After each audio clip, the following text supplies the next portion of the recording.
West Virginia has been described as almost heaven for its graceful rolling mountains.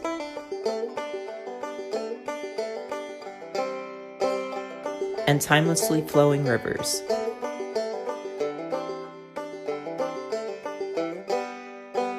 Yet despite the serenity of the state's natural features, West Virginia has witnessed many battles.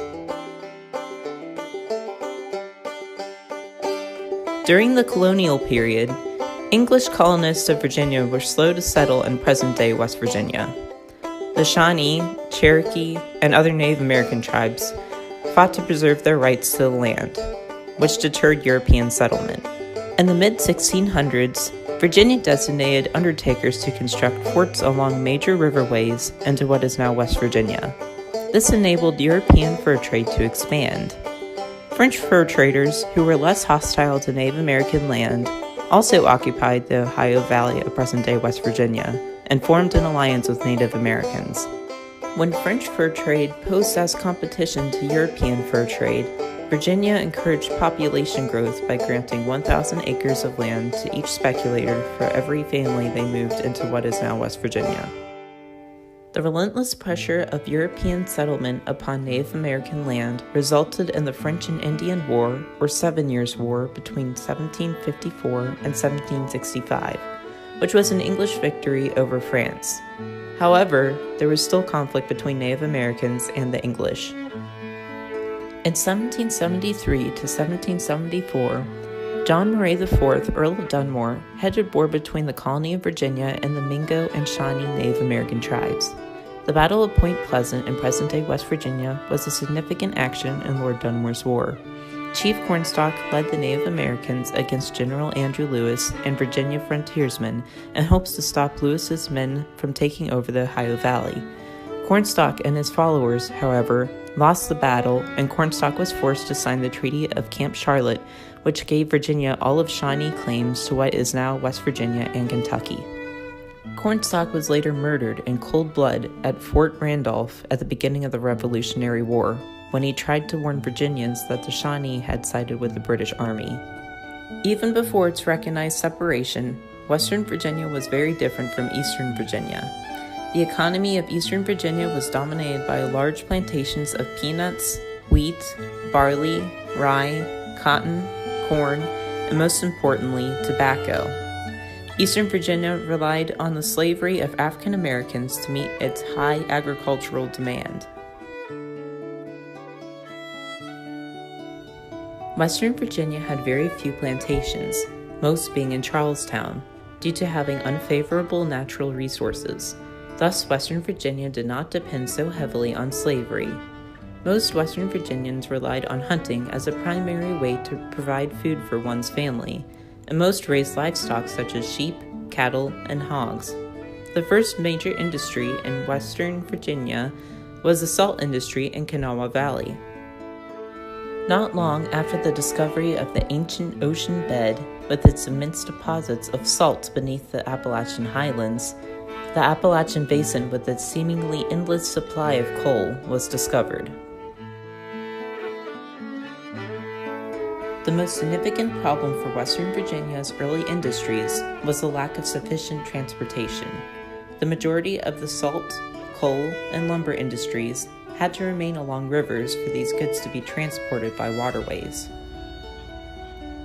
Until the late 1800s, much of Western Virginia remained without access to a railroad system, especially in the lower regions.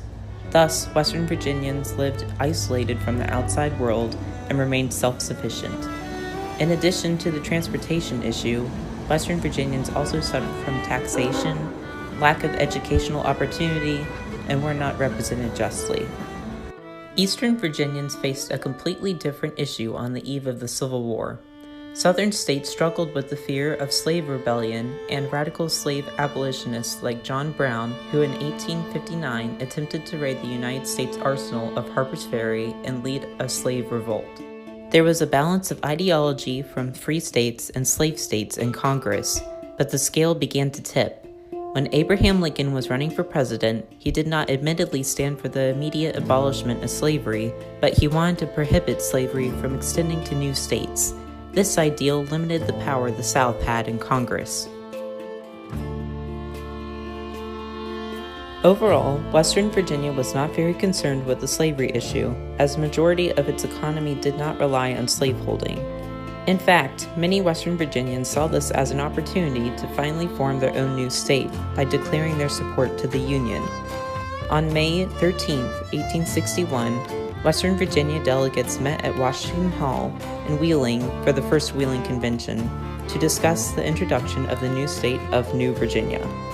The Second Wheeling Convention met at the larger U.S. District Courtroom between the 11th and the 25th of June 1861 to review Francis Pierpont's strategic legal approach for Western Virginia to become the state of Kanawha. Later, West Virginia became the decided state name.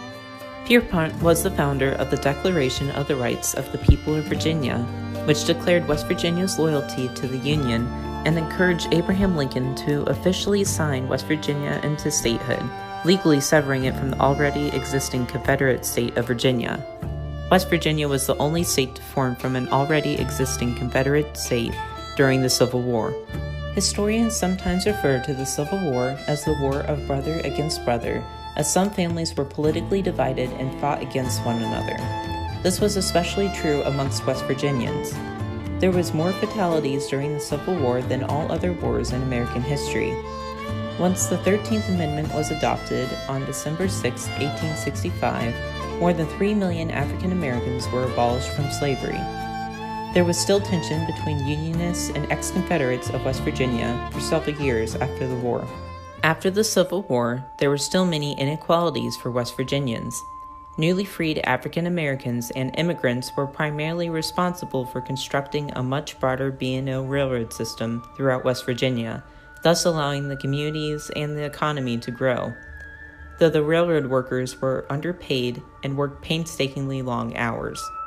With the new railroad system in place, logging became more prominent throughout the state, and hundreds of coal companies sprang up and established their own towns. Becoming a West Virginia coal miner between the late 1800s and early 1900s meant giving up many constitutional rights. Coal companies paid their employees with scrip instead of cash, which could only be used at overpriced company stores, and miners also used scrip to pay rent on their small homes which companies owned. It was understood that at any given time, the company could evict miners and their families from their homes, and they would be cast out on the street with no real money. The legal age for miners to work during this time was 12, but companies often overlooked this rule.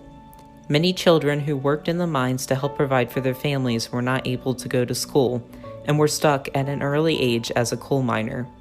Once in the system, it was nearly impossible to get out. Mary Harris Jones, known as Mother Jones, was sent by the United Mine Workers of America to encourage West Virginia miners to stand up for their civil rights as Americans. She inspired Frank Keeney to lead an army of strikers in the Battle of Blair Mountain, which was the largest armed revolt since the Civil War.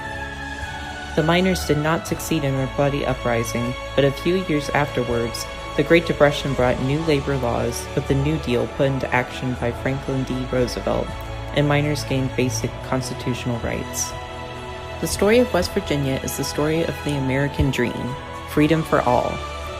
Although the state's motto is Montani Semper Liberi, or Mountaineers are always free, in many ways, we are still fighting for that vision.